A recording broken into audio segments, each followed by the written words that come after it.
তোমার টাইম 3 দিন, তুমি গাঁজা ব্যবসা করতে পারবা না। যদি গাঁজার ব্যবসা করো, এখান থেকে একটা পুরি যদি বিক্রি হয়, আমাদের কাছে যদি তথ্য আসে, তোমার এই গাঁজা ব্যবসায়ীর বাড়ি ঘর কিছু থাকবে না।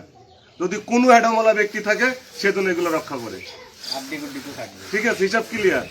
আমার ইউনিয়নে এই বিশেষ করে এই পাংশাবালি এখান থেকে কালুকালি টোটাল 3 উপজেলায় কোনো মাদক ব্যবসা চলবে না। এটা হলো আমাদের নতুন এমপি মহোদয় হারুন সাহেবের নির্দেশনা।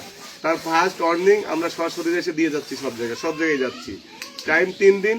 3 দিনের পরে যদি শুনি যে এই অঞ্চলে একটা ছেলে একটা নতুন মোটরসাইকেল ঢুকতেছে, কেউ গাঁজা কিনতে আসতেছে, তাহলে বোঝাপড়া হবে তোমার সাথে। ওই যে জিয়ার বাড়িতেও গেছিলাম, সব গাঁজা ব্যবসায়ীরা মিলে সবাই তো নতুন ঘর দৌড় উঠেছ।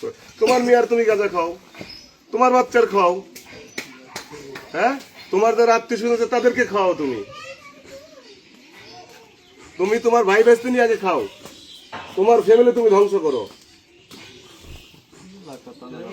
আমি অন্য কথা শুনতে চাই না, আমি এমনি আসি না। এত বছর পরে কেন আসলাম আমি? আমারে তো কেউ বলে না যে আমি গাঁজা ব্যবসা করি। এই গ্রামে এত লোক, তারা তো বলে না।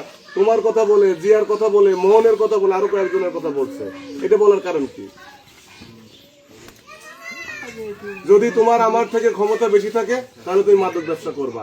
আর যদি আমার ক্ষমতা থাকে, আমার এই ডিভিশনের এমপি যদি পাওয়ার থাকে, তুমি মাদক ব্যবসা করতে পারবা না এই অঞ্চলে। আমরা প্রথমেই কোনো অ্যাকশনে যাচ্ছি না, ঠিক আছে? আমার কোয়ার দরকার নাই। আমার কাছে কে, আমরা এমনি জানবো।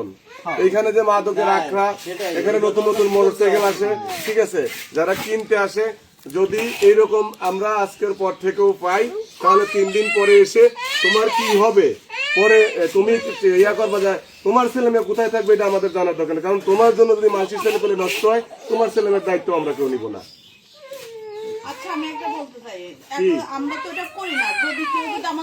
আপনি কথা বলেন না, আপনি না করলে এটা থানায় আপনার নামে এত এলিগেশন কেন?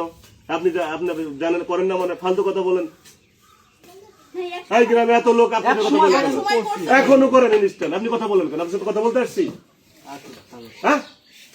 এক সময় করতে লজ্জা করে না? আপনার স্বামী গাঁজার ব্যবসা করে, সে কথা বলেন। এক সময় করতো, মিনিমাম লজ্জা করা উচিত।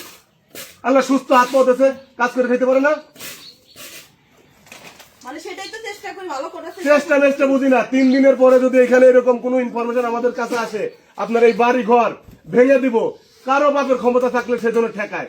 যত বড় ক্ষমতার ব্যক্তি আছে বলবেন। ভুল মূল না, আমরা ভুল ইনফরমেশন আপনার বাড়ি আসি নাই। এই গ্রামে এত লোক, এই 3 জনের বাড়ি কেন আসলাম? আপনি চিনেন আমাকে? চিনার দরকার নাই। কিন্তু কোন প্রকার যদি এরকম ইনফরমেশন আমাদের কাছে যায়, আমরা যদি এখানে এরকম কোন তথ্য পাই, খোঁজ খবর পাই, তাহলে আপনাদের সাথে বোঝাপড়া হবে আমাদের। সেই বোঝাপড়া যদি আপনারা দিতে চান, ঠিক আছে, আমরা রাজনীতি করবো না। আর যদি আমরা দিতে চাই, আপনারা থাকতে পারবেন না। হিসাব ক্লিয়ার। আপনাদের সাথে কোনো ভালো কথা নাই, কোনো খারাপ কথা নাই, কোনো হিসাব নাই, কোনো কিতাব নাই। মাদক ব্যবসায়ী পরিচয় মাদক ব্যবসায়ীর সাথে কোনো সমঝোতা নেই। কারণ 2 দিন পরে আমার সন্তান মাদক খাবে, আপনার ছেলে খাবে এই বাড়ি বেড়াইতে চাইছে। আপনি মাদক ব্যবসা করে বাড়িতে ঘর দেবেন, আর মানুষ ঘর বিক্রি করে আপনার কাছে গাঁজা কিনে খাবে, ওইসব চলবে না। আমার চেহারা দেখছেন কোনোদিন আসছে গাঁজা খাইতে আপনাদের এখানে? কেউ কইতে পারবে যে আমার কোনো ছেলে পেলে আসছে? এতদিন যা হয়েছে এগুলো ভুলে যান। প্রথমবার ওয়ার্নিং দিয়ে গেলাম, বলে গেলাম, যদি এরপরে এরকম কোনো কিছু হয়, যত বড় ক্ষমতাধর ব্যক্তি, হারুন সাহেবের চেয়ে ক্ষমতাধর ব্যক্তি তারা এই আসলে এখন আর আপাতত নাই। ঠিক আছে, এটা মাথায় রেখে চলতে হবে। আমার করার দরকার, আমরা না করে আসি না।